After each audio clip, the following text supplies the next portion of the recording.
Durog-durog na siya. Wala na tayong magagawa. Hindi siya babalik. Kaya huwag mo na ipilit. What's up mga ka-sneaker community today? Mga high-end shoes naman na mga ni-restore natin. So this one is a Gucci and this one is a LV. Ano ba ang ginawa namin dito? Ang ginawa namin dito ay pinalitan ng swelas. Pinalitan na namin to ng swelas. Kasi ganito na yung swelas niya before. Durog-durog na siya. So, hindi na siya may didikit kasi nga nadudurog. Bakit nadudurog? Kasi nag-expired na yung materials niya, nag-expired na yung soles niya. Upon dismantling, ito na yung itsura niya. Nagbiyak na rin talaga yung soles. May mga ganitong bagay, wala na tayong magagawa. Hindi na yan babalik. Okay, hindi siya babalik.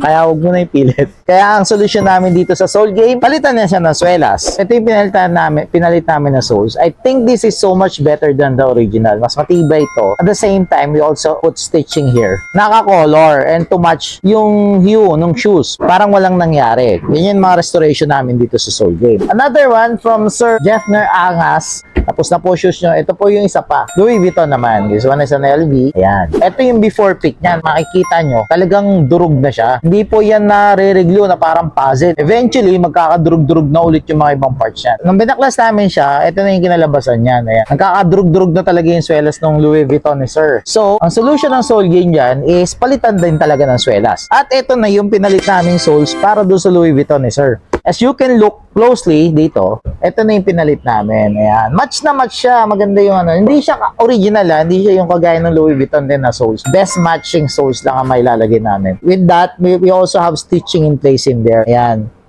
So, yung mga high-end shoes, kasi syempre notorious kasi ang mga high-end shoes. Hindi naman lahat, pero mga materials na nadudurog or nag-e-expire talaga. So, if you have your high-end shoes at home and gusto mo ma-restore ulit or magamit ulit, syempre, dahil mamahalin niya mga yan, just come here dito sa Sole Game para magawa natin ng solusyon yung mga high-end shoes nyo at saka magamit nyo ulit. So gay, pagod mong sapatos, we revive that. Lahat ng mapigat, we revive